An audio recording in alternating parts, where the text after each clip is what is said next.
Ja ďakujem všetkým rečníkom za ich veľmi zaujímavé príspevky a otváram týmto priestor pre vaše otázky a pre diskusiu. Prosím vás, ak máte otázku, prihláste sa, príde ku vám mikrofón, predstavte sa a veľmi stručne položte svoju otázku. Nech sa páči.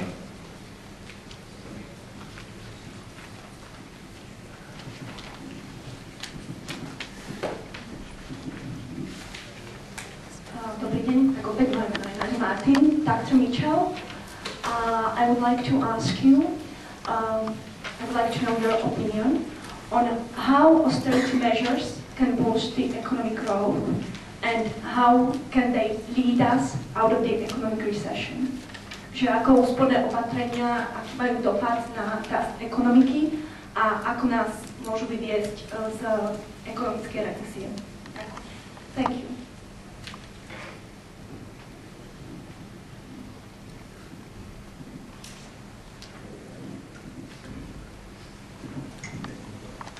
The frustration I have with the European discussion is that austerity is defined around deficits and debt, not around the size of government. So let me use England as an example, or United Kingdom, I guess, technically. United Kingdom, oftentimes in the U.S., is cited as an example of a country that's done austerity. Well, they haven't reduced government spending. Government spending in the first year of Cameron's government grew 4.2%.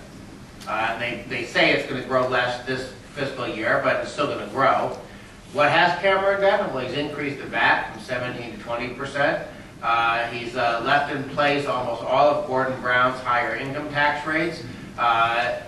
There's been big increases in the size of government, big increases in taxes, but it's called austerity because he's saying it's austerity. And we have a challenge that politicians have a funny definition of a budget cut. If they were planning on increasing spending 8%, they only increase spending 6%, they say that's a 2% cut. It's sort of like, Richard, your wife goes to the store, she comes home, she says, I saved you 100 euros. Oh, how did you do that? Well, I bought something for 200 that was on sale from 300. No, you spent money, you haven't saved money, but you saved money, you claim you saved money by saying it could have cost even more. And that's what's happening in a lot of these European countries. You look at Spain, before the new prime minister, who's supposed to be a conservative, came in. Before he came in, the income tax rate went up. He came in, corporate rates gone up. Value-added tax rate has gone up. Excise taxes have gone up. So austerity in Europe usually means taxes are going up and they pretend to reduce spending, but they don't. The real definition of austerity, or I would just call good policy, as I showed in my presentation, is you need to follow the examples of Canada, New Zealand, Ireland in the 1980s. Of course, they then became big spenders last decade and did bailouts, so they lost all the gains they had made. But it's reducing and controlling the size of government. That's the real key for getting economies back on track. And I'm giving a long answer, so I'll just stop with this point. The Baltic countries, Lithuania, Estonia, Latvia, I think are a good example. Yeah, they had a few tax increases, which I don't like, but the main thing, government spending, 2008, 2009, it was less. Not less on the dishonest definition of politicians, but less in looking at what one number was and what it was the next year. And then the next year they reduced government spending, and when the final numbers for 2011 come out, because I haven't seen them yet, I bet they will have reduced spending again. It hurt. We have a saying in America, take a Band-Aid off fast, don't take it off slow, because ow, ow, ow, ow, you're pulling all the hairs on your arm. Well, you take the Band-Aid off fast, it hurts a little bit, but you're much better off. Now the Baltic countries are growing, unemployment is coming down. They did, of all the European countries, I would cite the Baltics as an example of success.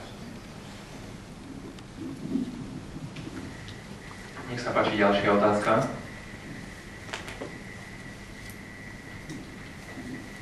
While we're waiting for another hand to go up, I want to say something that Jan said that is very important.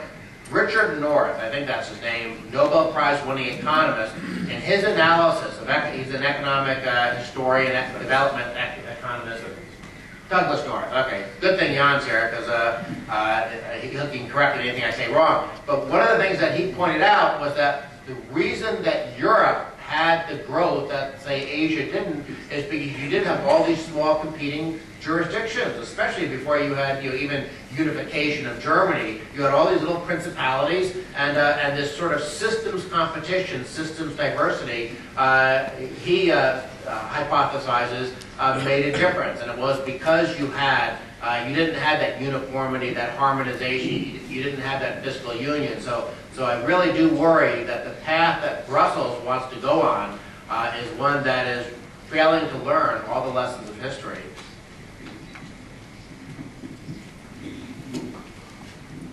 Nech sa páči, tam sa niekto hlási. Dobrý deň, som Juraj Lobotka. Chcel by som sa spýtať vás, pán Oravec, kde je podľa vás tá hranica, alebo ako by sme zistili tú hranicu, ako malý štát môže byť ako najviac a bez toho, aby potom nastali nejaké bočné efekty, že treba sa akože tie režijné náklady toho systému budú zdvíhať tým, že vlastne ten štát už nebude stíhať vykrývať nejaké veci.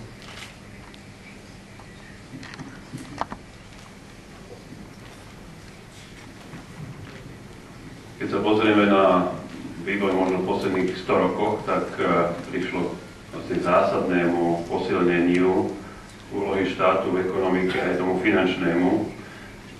Pred 100 rokmi tá priemerná miera prerozdeľovania bola okolo 10% a vo väčšine krajín menej ako 10% hrubého domáceho produktu.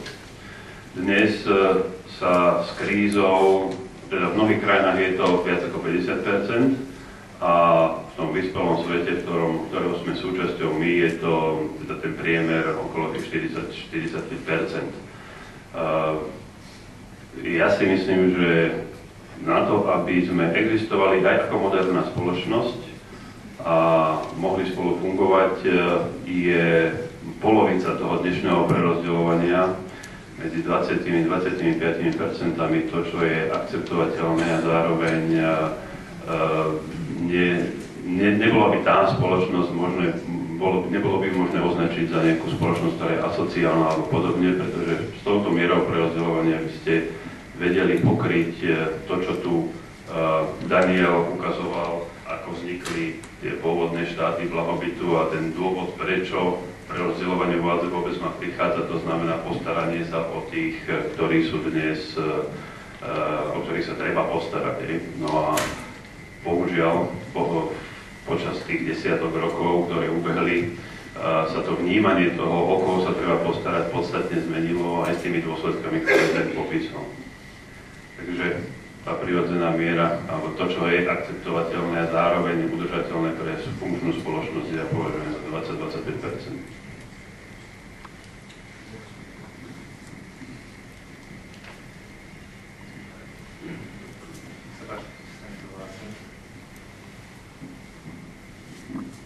Ďakujem. Ja som Helga Šová, riaditeľka Potravinárskej komory Slovenska. Ďakujeme za veľmi podnetné a ako zaujímavé príspevky. Ja by som sa chcela obrátiť s otázkou na pána Vilinka. Ukázal tam naozaj to, že vlastne s týmito rôznymi extra daňami, hamburgerovými daňami štáty riečia svoje krízy. Chcela by som sa opýtať, či má spoločnosť alebo vôbec ako vyčíslené už benefity, ktoré vlastne tieto dane priniesie jednotlivým štátom, napríklad Francúzsku, Maďarsku alebo teda Dánsku. Ďakujem. Já řeknu jednu poznámku velmi obecně a potom teda odpovím na tu zvláštní otázku. Zatím se tady nebyl teda aspoň za tu dobu, co jsem v této místnosti nebyl, adresován jeden aspekt toho silného státu, a to je nejenom jaké procento ten stát přerozdělí, ale jakým způsobem se s tím zachází. A to je velmi důležitá korelace. My v Americké obchodní komoře v České republice jsme strávili rok, kdy jsme lobovali za novou public procurement law, nebo řekněme za zákon o veřejných zakázkách. Poté, co jsme byli k tomu vyzvání většinou svých členů. V podstatě z toho ten obrázek ukazuje, že jak se zvyšuje to zdaňování, jak se zhoršuje ta krize, tak de facto krvácí a trpí legitimní biznis a roste korupce. čím víc, a korupce to je slovo, které se dneska vyhání lidi na různá náměstí, včetně Václavského minulou sobotu. A to je hrozně důležitá věc, protože nejde o to vybrat daně, ale vy pak víte, že v podstatě kilometr dálnice v České republice je 3krát dražší postavit než v Německé spolkové republice. Vy víte, že když si koupíte obrněný vozy od společnosti General Dynamics, tak jsou v České republice 4krát dražší než ty samý v Portugalsku. A to jsou vážné věci. To znamená, tam je velmi nebezpečná korelace, že když ten stát se nafukuje a ty daně se pořád zvyšují a vybírají, takže de facto trpí a pochází nebo se smršťuje legitimní biznis a roste úplně jiný biznis. No, tak to je tak, aby jsme na tuto věc nezapomněli. A potom samozřejmě na tom se nafukují společnosti prostě s různým pozadím, včetně, řekněme, pozadí, které přichází z oblasti bývalého Sovětského svazu a pak už to má geopolitický rozměr. Co se týče té konkrétní otázky, co tady položila paní Ženka Halgašová, tak samozřejmě ty daně jsou velmi nové, ale zatím teda ty první čísla, které máme k dispozici, nasvědčují prostě zkrátka dobře, že to prostě nefunguje. A dokonce v těch společnostech to vytváří pochopitelně napětí, protože se jedná o zdanění jídla. Víceméně a tady lidé neradi vidí. Takže neexistuje zatím žádný příklad, že by si na těch spotřebních daních tohoto charakteru nějaká vláda pomohla.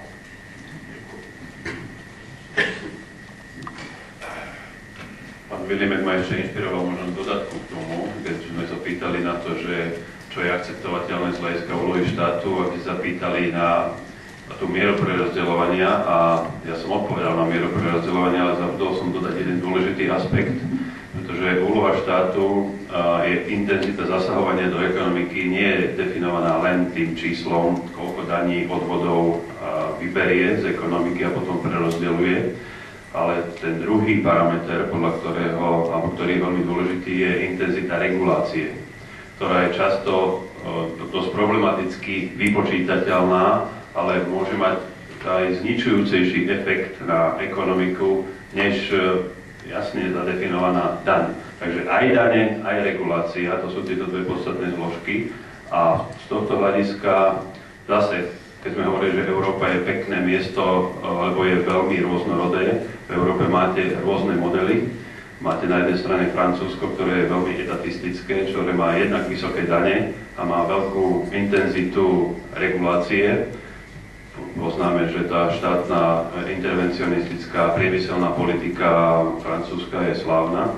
A na druhej strane máme aj príklady toho, že sa to mení a jedni z nich sú povedzme škandinávské krajiny, kde síce ešte toho veľa neurobili s daňovým zaťažením, aj keď mierne sa im ho podarilo v úvodzovkách zbrzdiť a znížiť určite hraničné sadzby daní, ale to, čo sa povedzme vo Švédsku udialo, a málo sa o tom u nás hovorí, je zásadná liberalizácia podnikateľského prostredia. Čiže Švédsko je dnes úplne inou krajinou, ako bolo povedzme začiatkom 90. rokov, lebo vlády, ktoré prichádzali vo Švédsku k moci od roku 90, zásadne oslabili tú regulačnú úlohu štátu a myslím si, že to týmto krajinám výrazne prospelo a čo bude pre mnohých možno prekvapujúce, Slovensko by sa mohlo v mnohých oblastiach práve z týchto príkladov prekvapujúcej krajiny, ako sú škandinávské krajiny, poučiť. Ďakujem. Máme ešte priestor na pár otázok. Na pána Vilinka otázku, moje meno je Hošek. Ako vidíte stratégiu globálnej firmy 2030-2050 a ako hodnotíte, že tá stratégia v tých krízových situáciách rýchlo stárňa alebo sa stáva vyslovne mimo reality, takže tie stratégie aj tie regióny musia mať iné lokálne stratégie, takže čítal som nejakú britskú stratégiu 2050 a veľmi vážne veci sa idú diať v Európe. Podívejte se, to je, ano, lidi se na nás dívali jako na něco, co funguje jako buldozer, že jdeme světem, dětíme konkurenci, až všechno máme. Tak to samozřejmě není. To se vůbec nedá říct, když se podíváte na naše market shares, na naše podíly na trhu, tak to ani nehrozí. určitě ne v zemích třeba jako je Slovensko, ale co se ty globální firmy ve světě naučily v této situaci, je prostě skutečně velmi důsledný pragmatismus a my dneska spíš fungujeme jako sepie, že vystřelujeme velmi rychle a velmi pohotově zdroje, ať už lidské, nebo finanční, nebo jakékoliv research and development, rozvojové zdroje do zemí, které jsou profitabilní. Což není vlastně, což je velmi logická reakce. Takže když vzniknou samozřejmě revoluce jako v severní Africe, to je pravděpodobně, my zatím nevíme, co se tam stane, velmi pozitivní vývoj, nicméně vám to zlikviduje biznis, tak samozřejmě na to nějakým způsobem reagujete. Taková celkem málo známý efekt toho zemětřesení v té Fukushimě a toho tsunami bylo, že v zásadě některé nejaponské firmy byly odstřiženy minulé léto od elektrického proudu. Přestože jsme jako firma pomáhali, jsme tam z Jižní Koreje přivezli vodu po tom neštěstí asi za $40 milionů, v podstatě jsme darovali. Ale potom v létě japonská vláda prostě arbitrárním způsobem rozhodla, že jenom klíčové japonské firmy dostanou elektrický proud. My v Japonsku máme obrovský biznis v kávě, Jojo Coffee a tak dále. Tím jsme platili na Nagano třeba olympijské hry. A najednou tím, že nám vypnuli ledničky z proudu v Japonsku, tak jsme přišli o $1 miliardu. No, takže ta firma nějakým způsobem reaguje. A když teda já přijdu na naše ctěné porady do Atlanty, do Georgie, tak jako tam vypadáme jako Evropani, jako hlupáci, protože najednou v zásadě ta Evropa tam vypadá v tom globálním obrázku, jakože je velmi nízce profitabilní, de facto se zastavil růst a roste regulace. A teď za váma přijde indický kolega, jako mě se stalo poslední a ptá se, jestli teda východní Evropa je tak příšerná jako západní Evropa, jestli prostě a tak dále. Takže cítíte i určitou ironii z těch bývalých rozvojových zemí. Takže z čistě pragmatického hlediska ty firmy reagují tak, že dávají prostředky tam, kde to funguje. Jo, když máte double digit growth prostě někde na Filipínách, Brazílii, no, tak tam přibývá lidí, přibývá tam pracovních míst. Tady vidím spoustu mladých tváří, kteří se tady deklarovali jako vysokoškoláci. Když ty věci půjdou tak, jak půjdou, tak vy budete velmi těžko, přátelé mladí, získávat místa ve firmách tohoto charakteru, protože těch míst už tady příliš není. Já mám slušný job, protože patřím do managementu ve Varšavě třeba. Takže skutečně to není teorie, jako ty globální nebo ty mezinárodní firmy na to reagují tam a tak, že v podstatě investují tam, kde ty ekonomické možnosti jsou. A pokud my z té Evropy budeme ten biznes zabíjet, tak bude ubývat příležitostí nabídek zajímavých pracovních míst. My jsme v posledních letech, vy si myslíte, že děláme Coca-Colu. My máme 500 základních značek a 3500 výrobků. Třeba jsme dali na trh asi 200 džusů. Research a development je v Číně, v Šanghaji. Okay? Takže i třeba jako místa, které vědeckého a výzkumného charakteru jdou do těch míst, kde ten biznes je. Jo? Takže takhle funguje globální firma. Takhle globální firma jde tam, kde jsou příležitosti. Když se někde zabíjí jako dlouhodobě biznes, tak samozřejmě my jsme všude, my jsme ve 200 zemí světa, my nikde, my jsme na palestinských územích a v Kolumbii. Máme z toho problémy. Takže my neodejdeme. Ale zároveň teda nemůžu říct, že prostě naše firma tady bude nabízet prostě skvělá manažerská místa, nebo rozšiřovat investice, nebo rozšiřovat research. Takhle to bohužel je. Ďakujem za odpoveď. Keďže spoluorganizátori tohto podujatia pochádzajú z krajín, kde sa zvyknú dodržiavať termíny, dovolím si tento panel nejakým spôsobom ukončiť. V zásade také hlavné posolstva, ktoré sme sa dnes dozvedeli, sú tie, že vládne výdavky by teda mali rásť pomalšie ako privátny sektor. Ďalej, že práve tie zdravotné dane bývajú často len takým ospravedlnením neschopnosti politikov riešiť vlastné problémy alebo problémy nimi spôsobené a je to len jedným zo spôsobov, ako naplniť štátnu kasu bez toho, aby sa vôbec výnosy z týchto daní použili na niečo, na účel, kvôli akému boli zavázané. No a potom takým tým posledným veľkým posolstvom je to, že by sme sa teda nemali sústreďovať len na kritiku harmonizácie, ale aj na obhajobu a vysvetľovanie pozitív konkurencie. A dovolte mi týmto poďakovať našim panelistom z tohto panelu, doktorovi Jánovi Oravcovi, doktorovi Danovi Mičelovi a pánovi Zdeňkovi Vilínkovi za ich veľmi zaujímavé prednášky. Vám ďakujem za pozornosť a pozývam vás týmto na kávu a občerstvenie, ktoré by malo byť tu vo foaje. Ďakujem vám ešte raz.